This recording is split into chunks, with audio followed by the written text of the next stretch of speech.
Yeah, you guys got that right. This week, Iowa field hockey played two top 10 conference opponents. They defeated number 6 Penn State on Friday, but lost in a close match against number 2 Maryland on Sunday.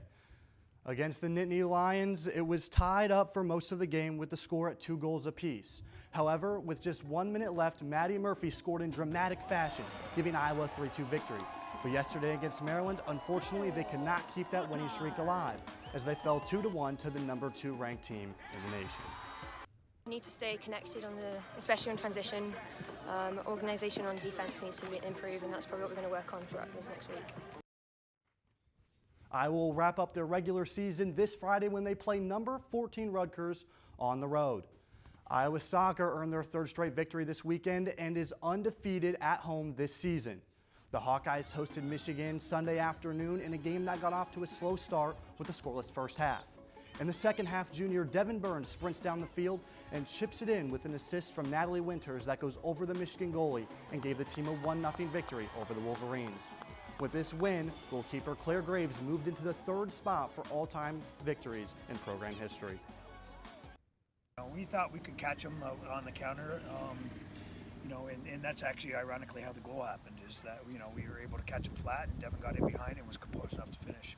Mostly, we were doing everything right the first half. We're talking about some strategies, maybe like playing a little more over top, and that was the goal too. So, just kind of like keep going. We knew they were going to come out hard also, and kind of keep the game under our control.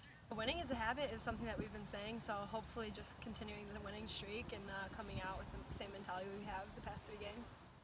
Tune back into DITV later this week for a special look at Claire Graves' record-breaking season.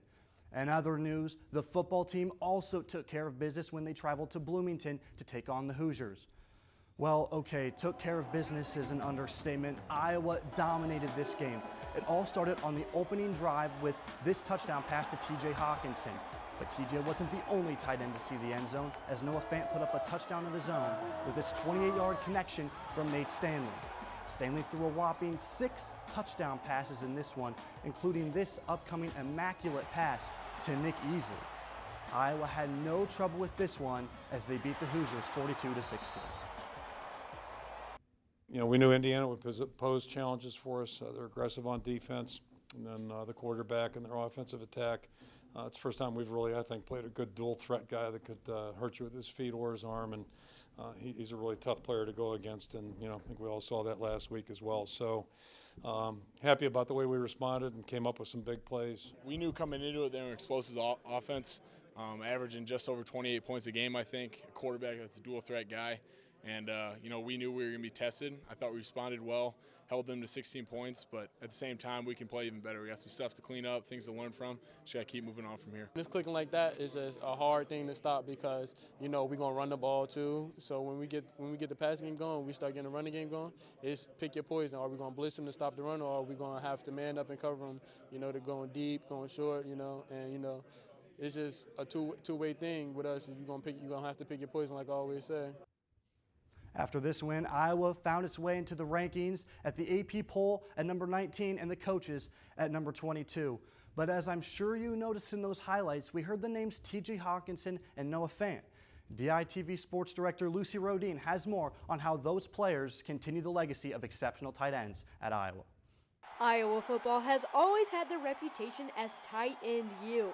And with Noah Fant and TJ Hawkinson dominating on the field this season, that reputation still stands. There's guys in history that, that played here, some tight ends that have gone through the University of Iowa that, just to have your name even announced with theirs is an honor. TJ and Noah earned that honor not only with their explosiveness on the field, but with their ability to help make plays for their teammates. They make plays in the run game too. They spring runs for us.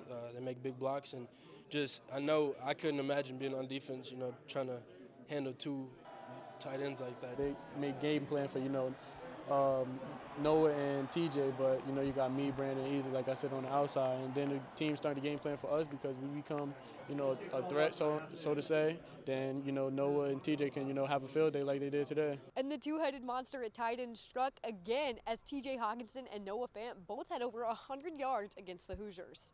Obviously, they're both great players, and they complement each other, and they complement our whole offense just going forward. And just they make big plays, they make good blocks, so I think they just bring a lot of energy and excitement to our team. And that excitement shows as TJ and Noah both rank in the top 15 nationally in receiving yards by tight ends.